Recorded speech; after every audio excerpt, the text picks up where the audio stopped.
Right. Telangana రాష్ట్ర వ్యాప్తంగా సర్పంచ్ ఎన్నికల కోసం, ఎంపీటీసీ, జెడ్పీటీసీ ఎన్నికల కోసం చాలామంది నాయకులు ఎదురు చూస్తూ ఉన్నారు. గ్రామాన ప్రతి ప్రాంతంలో దాదాపు తెలంగాణ రాష్ట్రంలో ఉన్నటువంటి 12,000 గ్రామాలలో సర్పంచులంతా ఎదురు చూస్తున్నారు. మాజీ సర్పంచులు, కొత్తగా సర్పంచ్ కావాలనుకునేటోళ్ళు, కొత్తగా రాజకీయాలకు రావాలనుకునేటోళ్ళు, జెడ్పీటీసీలు కావాలనుకునేటోళ్ళు, ఎంపీటీసీలు కావాలనుకునేటోళ్ళు వీళ్ళందరూ కూడా ఎదురు చూస్తున్నారు. దీంట్లో అటు బీజేపీ, బీఆర్ఎస్, కాంగ్రెస్, వలసలుగా వచ్చి కొత్తగా వచ్చిన కాంగ్రెస్లకు వచ్చిన నాయకులు అందరూ ఎదురు చూస్తున్నారు. అసలు తెలంగాణ రాష్ట్రంలో సర్పంచ్ ఎన్నికలు ఉంటాయా? ఉంటే ఎప్పుడు ఉంటాయి?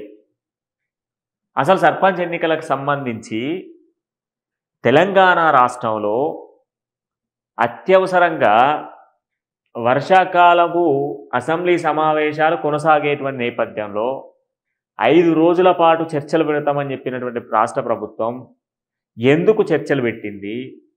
అసలు సర్పంచ్ ఎన్నికలకు సంబంధించిన అంశం పైన ప్రభుత్వం ఏం తీసుకురాబోతా ఉంది, ఏ నిర్ణయం తీసుకురాబోతుంది అని అంటే 42% రిజర్వేషన్కి సంబంధించి గతంలోనే అసెంబ్లీలో ఆమోదం పొందించడం జరిగింది. దాని తర్వాత క్యాబినెట్లో ఆమోదం పొందినటువంటి ఈ యొక్క రిజర్వేషన్ బిల్లును అసెంబ్లీలో ప్రవేశపెట్టిర్రు, శాసన మండలిలో ప్రవేశపెట్టిర్రు. అక్కడి నుంచి గవర్నర్ దగ్గరికి పోతుంది. అది చట్టవిరుద్ధంగా ఉన్నదని చెప్పేసి గవర్నర్ రిజెక్ట్ చేస్తాడు. అది అక్కడి నుంచి రాష్ట్రపతి దగ్గరికి పోతుంది. రాష్ట్రపతి హోల్డ్ ఆన్ చేస్తుంది. అక్కడి నుంచి మళ్ళీ రివర్సు రాష్ట్రానికి వస్తుంది. ఆలోపు సెప్టెంబర్ 30 లోపు తెలంగాణ రాష్ట్రంలో ఎన్నికలు పూర్తి చేయాలని తెలంగాణ రాష్ట్ర హైకోర్టు ఇచ్చినటువంటి గడువు ముగుస్తుంది. ఇదే జరగబోతుంది తెలంగాణలో. అప్పుడు ప్రభుత్వం ఏం చేస్తుంది? మళ్ళా కోర్టుకు పోయి అనుకున్నటువంటి సమయంలో మేము ఎన్నికలు పెట్టలేకపోయినాం, అనుకున్నటువంటి సందర్భంలో ఎన్నికలు నిర్వహించలేకపోయినాం, కావున మాకు మరొక నెల లేదా 2 నెలల గడువును అందించండి, అందించిన ఎడల మేము ఎన్నికలు పెడతాం అని చెప్పి హైకోర్టును సంప్రదిస్తుంది. అప్పుడు హైకోర్టు ఏం చేస్తుంది అని అంటే, ఓకే మీరు ఇంతగానో కష్టపడి అడుగుతున్నారు కనుక నేను శాంక్షన్ చేస్తున్నా, మరి అతి తొందరగానే ఎన్నికలు పెట్టుర్రి, మీరు అడిగిన 2 నెలలు కాకపోయినా ఓ నెల రోజులు అయితే గడువు ఇస్తా, ఆ నెల రోజులల్లో పూర్తి చేయరు అని చెప్పేసి హైకోర్టు ఇస్తుంది. ఇక్కడికి ఒక 2 నెలల గ్యాప్, మళ్ళా ఈ 2 నెలల గ్యాప్తో కాలం ఎల్లదీసే ప్రయత్నం కాంగ్రెస్ చేస్తుంది. ఇది జరగబోతుంది, పైకి మాత్రం ఇది జరగబోతుంది. అసలు లోపల జరిగేది ఏంటి అని అంటే, అసలు కాంగ్రెస్ ప్రభుత్వం ఎన్నికలు పెట్టకపోవడానికి రీజన్ ఏంటి అని అంటే, రాష్ట్రంలో ఉన్నటువంటి కాంగ్రెస్ ప్రభుత్వానికి అసెంబ్లీ సమావేశాలు స్టార్ట్ అయ్యే ముందు, స్టార్ట్ అయిన తర్వాత, అంటే స్టార్ట్ అయిన మొదటి రోజు తర్వాత నాకు తెలిసినంత వరకు ఆదివారం రోజు ముఖ్యమంత్రి రేవంత్ రెడ్డి దగ్గరికి ఇంటెలిజెన్స్ రిపోర్ట్ పోయింది. ఇంటెలిజెన్స్ రిపోర్ట్ పోగానే ముఖ్యమంత్రి రేవంత్ రెడ్డి మంత్రులతో అత్యవసరంగా సమావేశాలు పెట్టి, కొందరు మంత్రులతో, ముఖ్య నాయకులతో మీటింగ్ పెట్టి, ఇప్పుడు ఎన్నికలు పెడితే ఘోరంగా ఓడిపోతాం మనం, ఇక ఇప్పుడు ఎన్నికలు పెట్టుడే లేదు అని ఒక నిర్ణయం తీసుకున్నారు. ఎందుకు ఆ నిర్ణయం తీసుకున్నారు అని అంటే, ఇంటెలిజెన్స్ రిపోర్ట్లో ఏమున్నది, అసలు ఇంటెలిజెన్స్ రిపోర్ట్లో ఉన్నటువంటి కారణాలు ఏంటి, ఇంటెలిజెన్స్ రిపోర్ట్స్ ప్రతి ప్రాంతంలో ఇంటెలిజెన్స్ ఇచ్చినటువంటి రిపోర్ట్లో ఏం దాగున్నది, అసలు వాస్తవాలు ఏంటి అని అంటే, ఇంటెలిజెన్స్ రిపోర్ట్లో కంప్లీట్గా ఏం దాగి ఉన్నది అని అంటే, తెలంగాణ రాష్ట్ర వ్యాప్తంగా యూరియా కొరతతో రైతులు క్యూ లైన్లు కట్టి రైతులు ఆందోళన వ్యక్తం చేస్తున్నారు. రైతులు అంతా ఆందోళన చేస్తున్న నేపథ్యంలో రైతులకు సంబంధించినటువంటి ఆందోళనలు నడుస్తూ ఉన్నాయి. రాష్ట్ర వ్యాప్తంగా రైతుల నిరసనలు ఎగసిపడుతూ ఉన్నాయి. రాష్ట్ర వ్యాప్తంగా రైతుల యొక్క క్యూ లైన్లలో నిలబడి యూరియాల కోసం కొట్లాడుకుంటా ఉన్నారు. రైతులంతా కూడా ఇబ్బంది పడుతూ ఉన్నారు రాష్ట్రంలో. ఈ నేపథ్యంలో ఎన్నికలు పెడితే అసలు గెలుసుడు కాదు కదా, ఘోర వైఫల్యం పొందుతాం. రైతులలో నెగిటివ్ ఉన్నది, విద్యార్థులలో నెగిటివ్ ఉన్నది. అటు కాలేజీలు, స్కూళ్ళల్లో చూస్తే ఆడపోతే మనకు ఫీజు రాయితీకి సంబంధించినటువంటి అంశంలో ప్రభుత్వం డబ్బులు ఇస్తలేదు. ఇవన్నీ వైఫల్యాలు ఉన్నాయి. ఇందులో మేజర్గా ఏంటంటే, వర్షాలు పడుతున్నటువంటి నేపథ్యంలో సహాయక చర్యలు చేపట్టలేదు, రైతులకు అందించాల్సినటువంటి యూరియా సకాలంలో అందలేదు.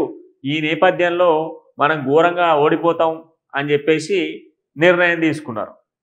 అయితే దీంట్లో జరిగింది ఇంకోటి ఏంటంటే, అరే అట్లెట్లు ఓడిపోతాం, మనం మొన్ననే రైతులందరికీ కూడా రైతు భరోసా ఇచ్చినాం, రైతు భరోసా అందరికి పోయింది కదా, మళ్ళీ ఎందుకు ఓడిపోతాం అంటే, రైతు భరోసా అనేది నీ పంట సహాయం అందించినావు కానీ పంటకేసేటువంటి ఎరువును అందించలేకపోయినావు కదా, ఈ నేపథ్యంలోనే ఓడిపోతా ఉన్నావు. మరి ఎన్నికలకు సంబంధించి కొంత టైం తీసుకొని మళ్ళా ఏదన్నా ఒక స్కీమో ఏదన్నా ఒకటి ఇంప్లిమెంట్ చేసి జనాలలో పోతేనే సర్పంచ్ ఎన్నికలలో గెలుస్తావు, లేకపోతే గెలవవు.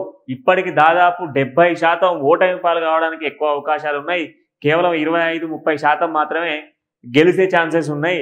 అది కూడా అక్కడ ఉన్నటువంటి లోకల్ బాడీకి సంబంధించినటువంటి లోకల్ నాయకుల పతారతో వాళ్ళు గెలిచేటువంటి అవకాశాలు అనేది తప్ప మీ కాంగ్రెస్ పార్టీని పట్టుకొని పోయి గెలిచేటువంటి సీన్ లేదని ఇంటెలిజెన్స్ రిపోర్ట్ ఇచ్చింది.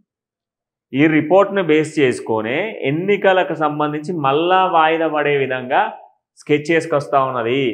అసలు జరిగిన కథ ఇది. అసలు కథ రేపు ఎల్లుండి ఇట్లా బయటకు వస్తుంది. ఆ లోపు ఇంటెలిజెన్స్ ఇచ్చిన రిపోర్ట్ కథలు ఇవన్నీ కూడా ఎందుకంటే ఇంటర్నల్గా జరిగిపోతాయి. ఈ జరిగిపోయేటువంటి కథల నేపథ్యంలో కాంగ్రెస్ ప్రభుత్వం కావాలని ఎన్నికలను వాయిదా వేయబోతా ఉన్నది.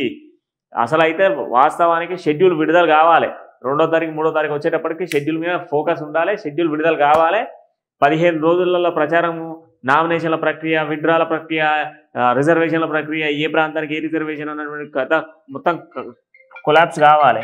కొలాప్స్ అయ్యేటువంటి నేపథ్యంలో ఆ కొలాప్స్ కాకముందుకే ఈ యొక్క ప్రయత్నం చేసిర్రు. ఈ ప్రయత్నం చేసి కంప్లీట్గా కూడా కొలాప్స్ కాకుండా కాపాడే ప్రయత్నం చేశారు.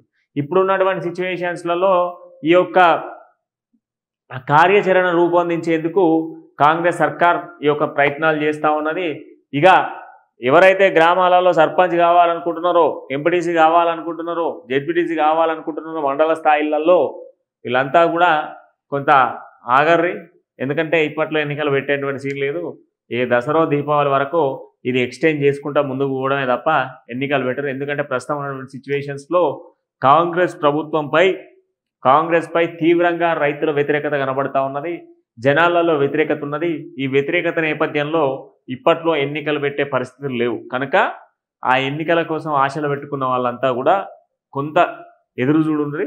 లేదనుకొని ముందుకు పోయి ఇప్పటి నుంచే డబ్బులు ఖర్చు పెట్టడం వీళ్ళకు. ఎందుకంటే మనకు ఊర్లలో సాంప్రదాయం ఉంటుంది, అరే మనం సర్పంచ్ నిలబడాలంటే ఇప్పటి నుంచి స్టార్ట్ చేయాలి కార్యక్రమం. ఇప్పటి నుంచి కార్యక్రమం చేస్తే నువ్వు ఇంత కట్ అయినా ఇంత అవుతుంది, ఆ లాస్ట్కి వచ్చే వరకు ఏమి ఉండకుండా హెల్త్ అవుతుంది. కనుక అట్లా కాకుండా కొంచెం ఆగండి. ప్రభుత్వం కూడా ఇంకా ఏం నిర్ణయం తీసుకోలేదు.